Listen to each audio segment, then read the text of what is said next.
This is Rock and Roll Grad School with your hosts, Heidi Hedquist and Luke Poling. Beth can hear them calling, but she won't pick up the phone. Hello, kiddies. We're going to have a good time together. Or should I say we're going to have a real good time together? I don't know, because sometimes you say real, sometimes you don't. And I feel like when you don't, people must think that it's not real good. Or when you say real good, maybe they think you're lying. These are all fair thoughts. Pretend today is a weekend day. Take your pick. Pretend we are in a giant grass and tree-filled open gathering spot. Pretend it's some sort of national holiday of celebration. Okay. Are you there? I guess so. You look so dubious of all of this. I am. I'm concerned.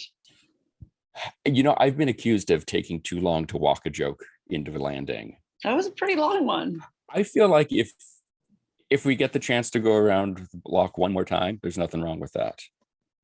Well, there's man selling ice cream, at least. Exactly. Singing Italian songs. Yes, exactly. So this week we talk with Keith Howland from the one and only Chicago. Do you know what we should have asked him about? His deep dish pizza. Oh, he's going to say Detroit style. I know, he probably would, just to twist the knife. Mm-hmm. But he was great. It was a lovely conversation. He was great. And he took us on a journey of what it's like to be on tour in a way that our other guests really haven't before. Exactly. So even if you think you don't like Chicago, which you probably just can't remember all of their hits. But there are so many. I remember some at least. Right. When he started listing them off, it was I forgot about that one. Right. There's so many. What else is there to talk about musically? Is there anything? In general, or in general, just in life. Just in life. I think there's nothing left to talk about music, so we should just hang it up right now. We should, yeah. Well, I think one thing we could say, and I think I've sort of tried to start teasing it out on some of our various social medias. If you are not subscribed to the show, you should do that, because we have a really, really amazing lineup the next. I don't want to say give it an end date so anyone sees the next one and goes, oh, screw that guy. True. But overall, we have a very nice lineup coming in, and a bunch of different genres, a bunch of different things. I think both of us were pushing for one way or the other. Mm-hmm. Agreed. Do we name some of them? Or do we just say? I do think we should start teasing them on social a little bit more. I was going to say, do we say we have a Dap King, a Femme, and a Pistol? Well, because you've been dying to say it. I have, but you know. But you could have said a Dap King, a Femme, walk into a bar with a pistol. That's true.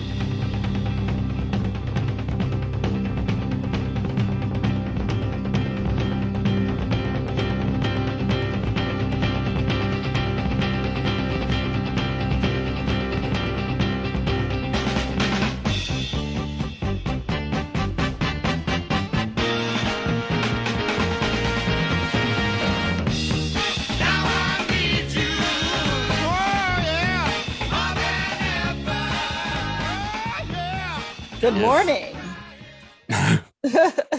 You know, I'm just now trying to relearn how to be on the road.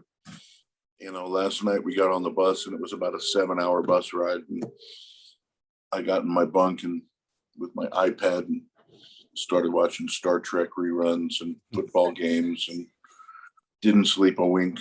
Of course. And then they had a fire drill in the hotel at noon. No. Of course. So I was dead asleep, and that woke me up. So, welcome back to the road, the glorious, glamorous life of being on the road. Right. How are you guys doing? No fire drills, so I can't complain. Yeah, good. I did have a fire drill at a hotel once, though, in the middle of the night at the Soho Grand in New York, and that was a disaster. I had a very drunk boss at the time who came down in only a fur coat, pounding on our door, and then tried to stop the fire because they didn't. It wasn't an actual. It was. They thought it was a fire, So it wasn't a scheduled drill. And then she tried to stop the firemen to take pictures with her. We're like, Joe, you gotta get those guys upstairs so we can go back to bed. Yeah, and it's funny because our assistant tour manager called me before the fire drill and woke me up to tell me there was going to be a fire drill. And the fire drill happened about 20 minutes later. And all it did was there was one chirp in my room, and that was the end of it. And I rolled over and went back to sleep. I was like, Oh my God. Thanks, Bill. Yeah. You know, if he hadn't called me, I probably wouldn't even have heard it. So, oh well. You said Welcome back. Yeah. Well, you said you're getting used to being back out on the road again. How long did it take you the first time to get used to sleeping on a bus? Because all I can think of is I get motion sickness and I feel like I would be miserable. Or does just doing that for X number of days and feeling nauseous, that just goes away after a while? You know, ironically enough, I used to get really motion sick even on airplanes. And initially, yeah, the tour bus was kind of a challenge because you're kind of bus surfing, you know, you got see legs but I did find though that, you know, if I get a bottom bunk, the top bunks tend to move more because the bus that's higher up. Right. So I always tried to get the bottom bunk because it's closer to the road, so it doesn't do as much movement. And yeah, I seem to be fine with it. How does one claim a bunk on a tour bus? Like, do you have to get there first? Do you have to bribe the driver? Like, how do you ensure you get that bunk?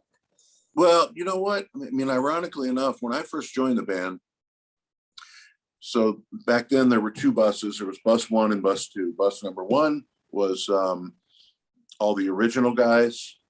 It was Walt, Jimmy Lee, and Robert, and our tour manager. And bus two was everybody else, which was me, Jason Sheff, Tristan Bowden, Bill Champlin, and then our assistant tour manager. And when I came in, I was replacing Dwayne Bailey, who had been on that bus. So they basically just said, bottom left bunk, backside, that's your bunk. So it became my bunk for 20 some odd years. Now we've just in recent couple of years, we've changed up. Now we have 3 buses, but I still have the bottom left bunk. That's mine. Nice. I have seniority around here now. That's nice. So, I was gonna say, Well like done. you, no matter what time of day or night you stumble onto the bus, it's just I just got to hit bottom left and I'm good. Right. Now I get to be the guy running around going, listen, new guy, you're not taking that bunk. I mean, it seems like you guys have had a pretty, yes, there have been change outs in the band, but it's been a pretty consistent lineup for a while now, hasn't it? Well, I mean, the current lineup has probably got about 3 years in its current configuration. Right. We went through a period there where Jason left and then Jeff Coffey came in. And so then it was kind of that was only for about 1.5 years. And then Tris and Jeff left. And then we had to replace those 2 guys with 3 guys. So Walfredo, who was our percussionist, moved over to drums. Then we hired Ray Islas to play percussion.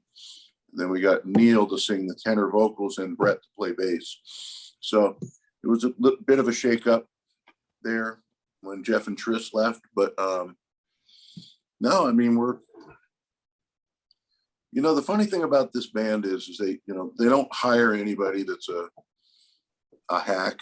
You know what I mean? Imagine that. So it's always good musicians. And so, you can go on Facebook and watch people argue over, oh, well, I like Jeff Coffey. Oh, I like Jason. Bring Jason back. Oh, no, Neil's the best. It's like there's always argument of, with the exception of the original guys. And that's pretty much if you go on to any kind of social media for any band, anybody that's not an original member is always, available for intense criticism.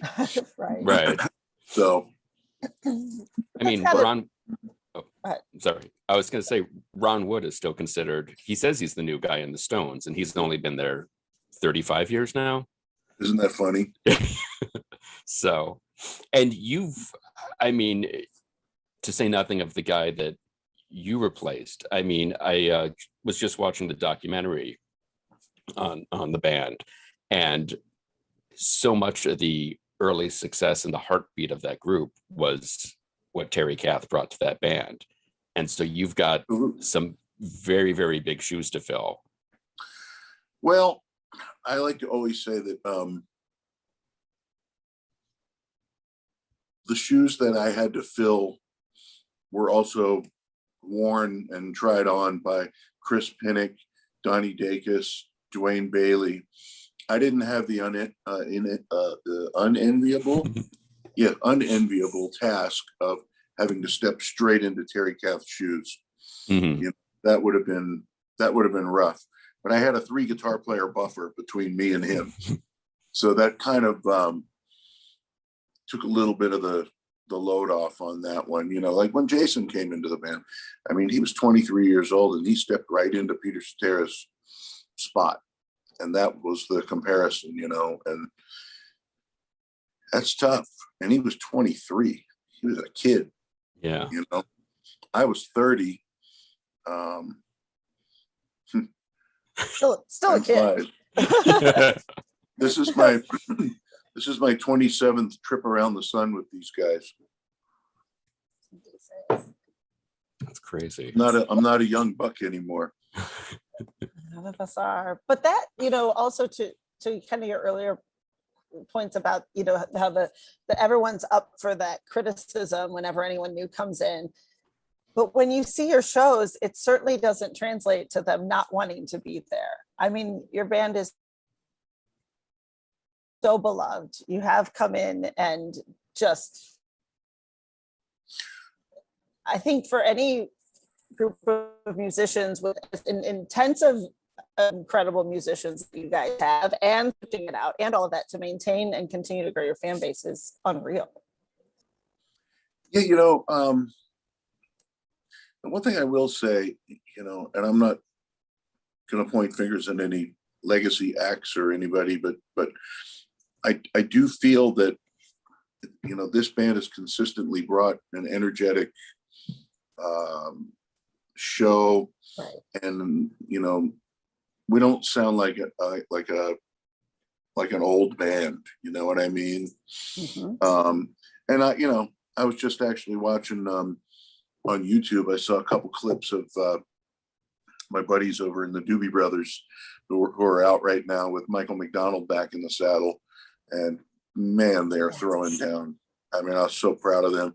Michael McDonald sounds exactly the same as he ever did. I mean, his voice is in top form. He's got to be in his early 70s, but he's incredible. So, you know, sometimes the wine ages well, I guess, you know. Absolutely. Well, and I mean, to that point, it seems too that the earlier incarnations of this band threw down a pretty large gauntlet for anyone coming after to try to pick up. Like you were talking about the energy of the shows and the fact that it's, you know, you can't really coast, like that you've just got to go out there, and you see it from, you know, all the footage of the band playing throughout the years. Like there is a level of, like you said, professionalism and mastery of the instrument that this is not a figure it out once we get out there. Now, there's no coasting in this band. There really isn't. And the music demands a lot of attention. You know, this is not a 3-chord pop band. This is, you know, there's a lot going on. You gotta pay attention. And but it's really you know, I wouldn't have it any other way, because, you know, I'd probably want to shoot myself if I was in, like, I won't name any names, but just some other, some other band with sort of just trite songs with nothing chord changes. And, you know, the music is so complex that, because people have asked me a number of times, you know, well, tell me one song that you're absolutely sick of playing, that you just wish you never had to play it again. I can't really name anything. You know, the musicianship is so good that it's so much fun to play, you know, the songs, Mm-hmm. and the material is so good that, you know, even after, I mean, I've probably played, let's see, 100 shows a year, 27 years. I've probably played Saturday in the Park 2,700 times, you know, but it's still fun, you know, plus the crowd reacts, and, you know, and that's always a great thing. And 25 or 6 to 4, of course, with the longest guitar solo known to man. That's always fun.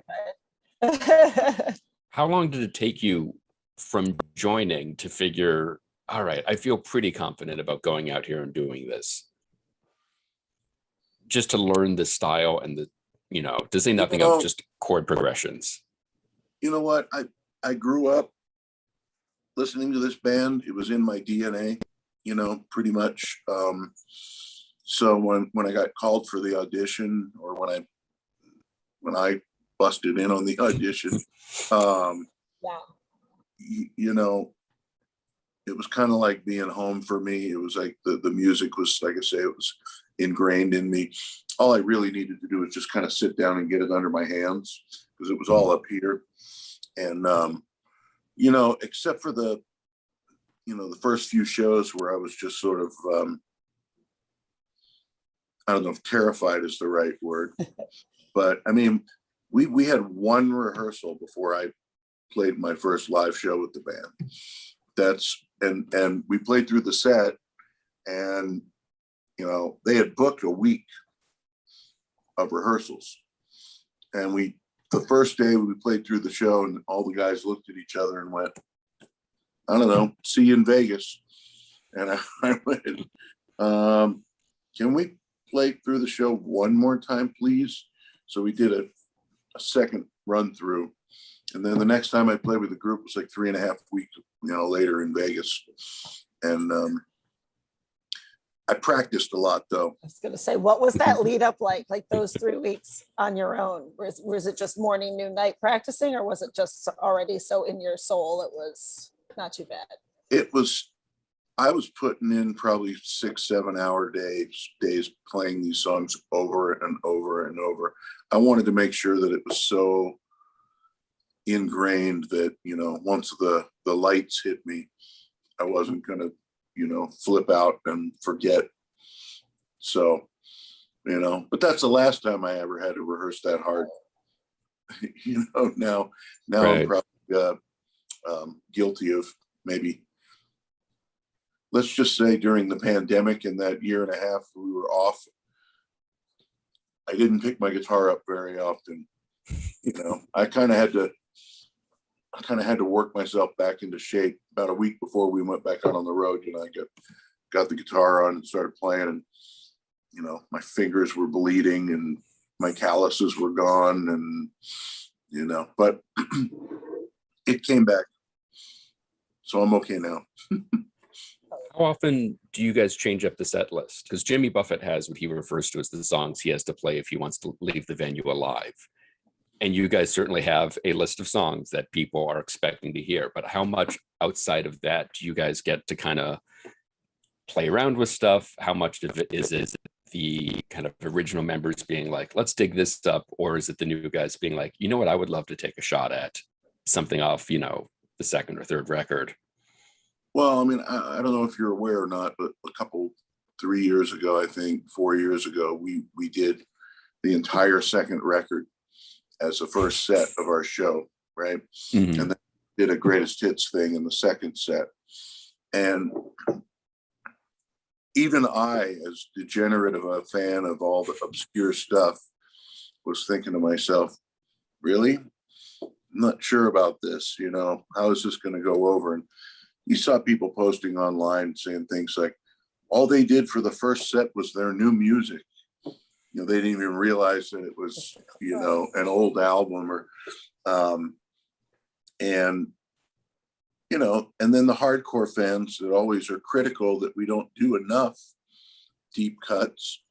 You know, we did that essentially for them, And now they're still complaining about the fact that now the set is kind of, they never do anything different. It's like, well, weren't you there 3 years ago?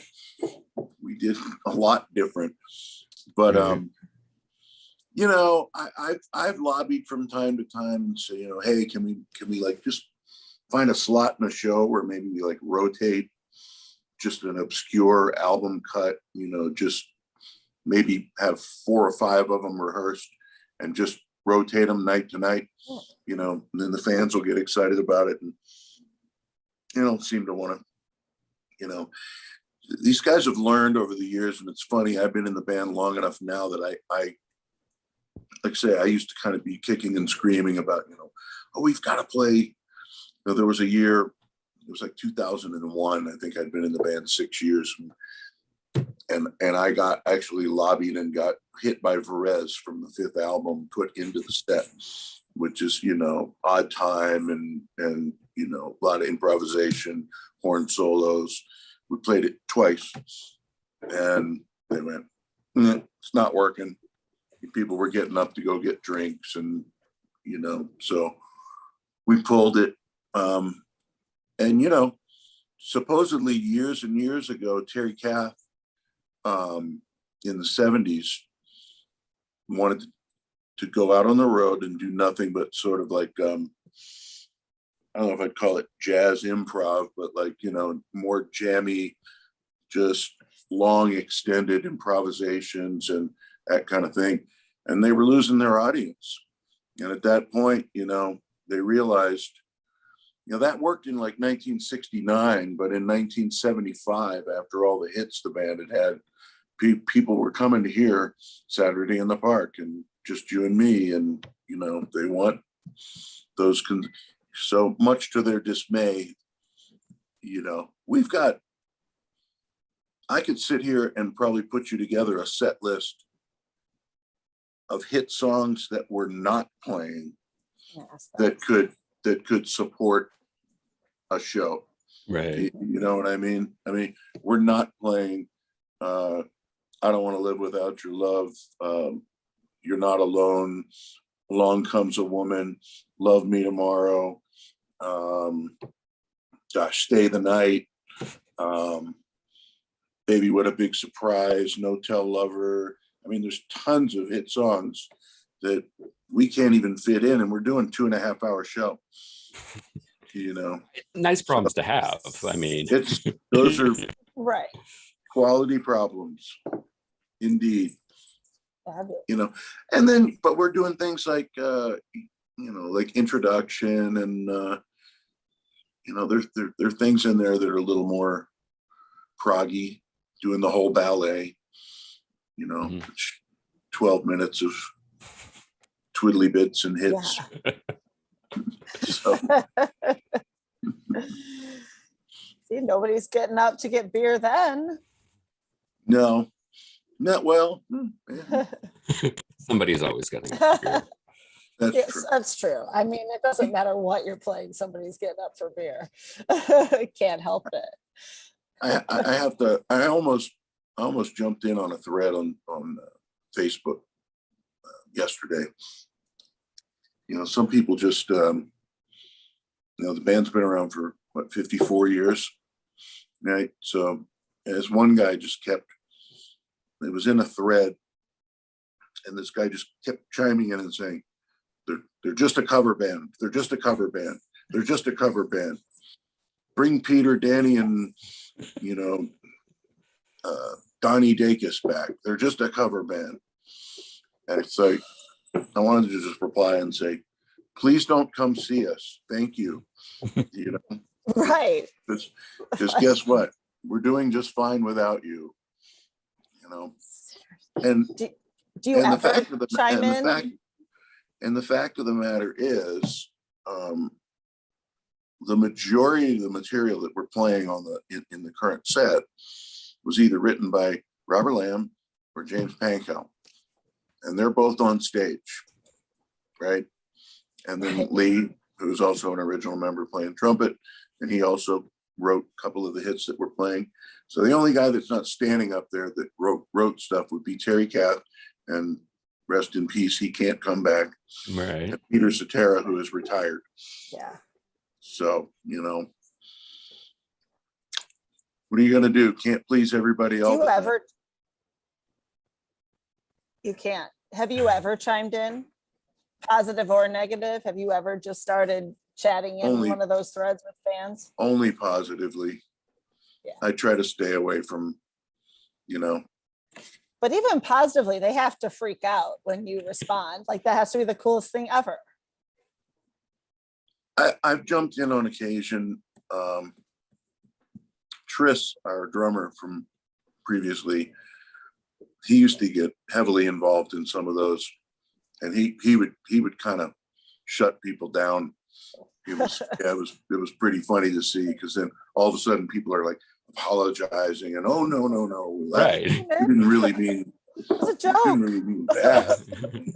Somebody hacked my page. It's funny when you get people that are just sitting at their computer, you know, and can hide behind a, you know, screen name. And I mean, this one guy, I swear, I mean, what a waste of time. This guy literally posted, it was in a thread that probably lasted for like 4 hours, and they're just a cover band. I'll never go see them. They're just a cover band. It's like, what kind of life do you have?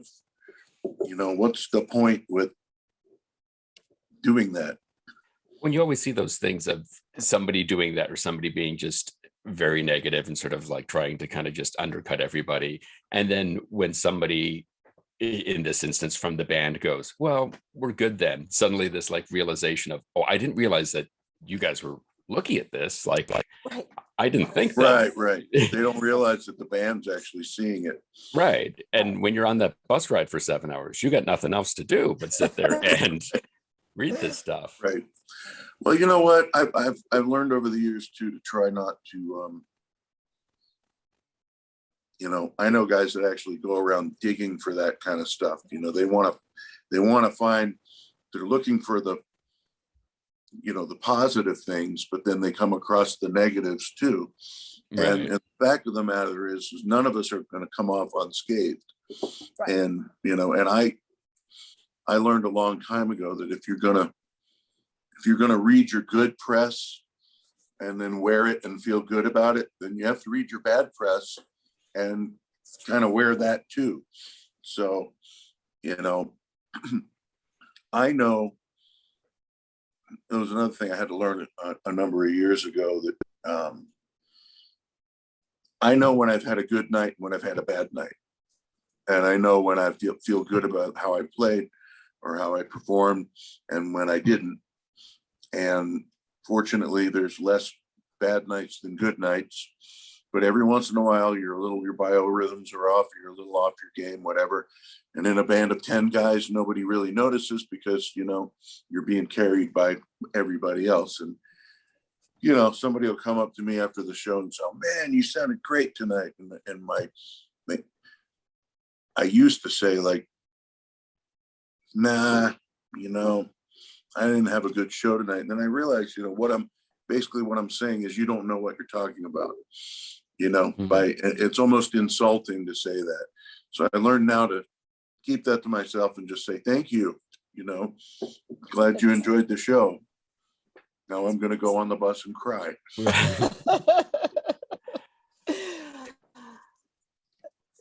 So in doing, obviously we're fans of the band, but doing research and all of that, in reading your bio on the band's websites, probably my favorite bio I've ever read on any website ever. Wow. And I need to get out more. I might need to read more, but it was fantastic. It's long. And your story, but it's great. The detail is there and you get a feel for who you are and how you're, you know, the story of how you did, you force your way to the audition or however you want to phrase it. I mean, it's one of those legendary rock stories, and even your encounter with Peter Cetera years ago. But I want to know if you were still channel your inner Karen Carpenter.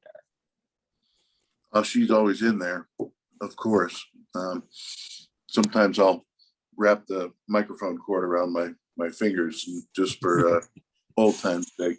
I've got pictures of me when I was like 7 years old, you know, channeling my inner Karen Carpenter back before my voice changed. Actually, my voice probably higher than hers at that point. But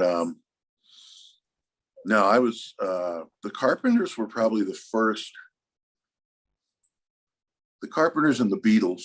And you know, the Beatles, I kind of came into the party a little bit late. It was like I had the Beatles' greatest hits, you know, so I knew all the hits, but I wasn't like deep into the catalog like Jimmy and Robert and Lee and those guys, you know. Like when they all dropped acid and listened to Sgt. Pepper's, that like changed the band forever. They were actually a show band at that point, you know, with suits and ties. And when Sgt. Pepper came out and they heard that record, they went back to the club and Terry Kath said, you know, screw this. The suits are coming off. We're playing our own material. No more Motown hits. And they got fired from the club, of course, for doing that, but it set them on a path, you know. When they heard "Got to Get You Into My Life" and, you know, with the horns, and they were like, that's what we got to be doing. But how did that relate to me? Oh, the Carpenters, just, you know, that was probably one of the first groups that their vocal harmonies in particular, you know, were just off the chain. Richard Carpenter's vocal arrangements and the way they stacked that stuff up. You know, I cut my teeth on that stuff, and then in came Chicago, and you know, that was a whole other. I'll never forget the day. You know, my brother brought home Chicago 2. I had heard, does anybody really know what time it is? Beginnings on the radio, but my brother brought Chicago 2 home in quadraphonic stereo, 4 speakers, you know, and we sat right in the middle of his bedroom and listened to it. And the horns were coming from back there, and the band was up here, and we were knocked out. I saw you've got this ridiculously large box set of the Carnegie Hall shows coming out soon. Mm-hmm. Is there any plans to sort of recreate those sets? Because that seems such a legendary and Wow step to in the band's lifestyle, or in the band's status. Like, those shows seem to be pretty legendary. I doubt it. I haven't heard any rumblings of that. I haven't even heard it, to be honest with you. Nobody's given me a copy of it yet. So you don't know anyone? I'll be curious. I'll be curious to hear it though.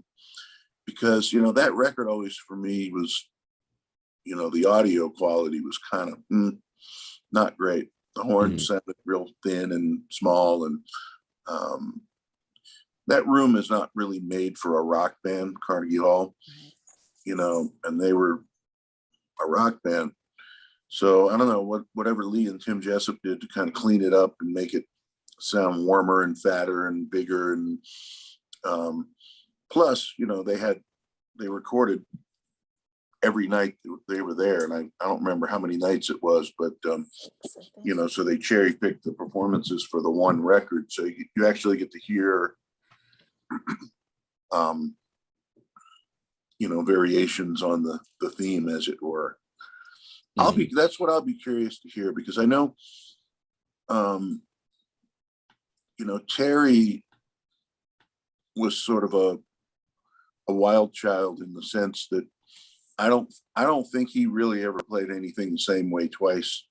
I'm sure there were hints of the same stuff, but when he was soloing and stuff, I think he was just kind of flying off the cuff and just letting it go.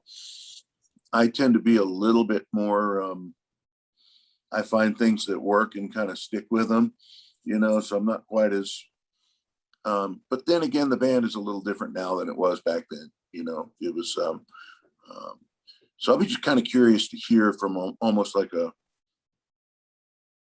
jam band perspective, just how much they veered off from all these different songs night to night and just did different things. Because, you know, I'm sure, you know, back then there was nothing confining you with an arrangement like a click track or anything like that. So they could, one night the solo could be 16 bars, the next night it could be 48 bars, the next night maybe they'd go on for 5 minutes, until they came back around into the tune. So, the more jazz inflected stuff would be interesting for me to hear, to just see how much they varied. Because I saw the band several times back in their heyday, and they were amazing in every incarnation I saw. I liked them all personally. I saw the Chicago 16 tour. It was right when Hard to Say I'm Sorry came out. It was at my college. I was a freshman in college, and that was the Peter Cetera story. How do you sing so? He rolled the window up on me, but Love that. that was when Champlin was like brand new in the group, and Chris Pinnock was brand new in the group, and they had a fire under them because they'd had a couple of albums that didn't do really well, and all of a sudden they were having this resurgence, and the band was on fire. Peter was singing great, Danny was playing great, Chris Pinnock was shredding. It was cool. And I think probably in my bio it said in there, I kind of was hanging out, looking into the stage doors backstage, thinking about what a lucky guy Chris Pinnock was. I could see him smoking a cigarette and just kind of walking around. It's like, wow, he's got the best gig in the world. He gets to play with Chicago. So, and then God decided to mock me, and now 27 years later. Careful what you wish for. Chris was in the band for 3 years. So, but no, it's been an incredible ride, and I'm still enjoying it. The peripherals of being on the road, the 7-hour bus rides, the being away from family, that's gotten harder over the years, just by design. That's kind of what they say, that they don't pay us to play the music. They pay us to be out here traveling and missing a lot of stuff, and birthdays, graduations, so, but the 2 hours on stage is always fun. And that's what makes it worth it.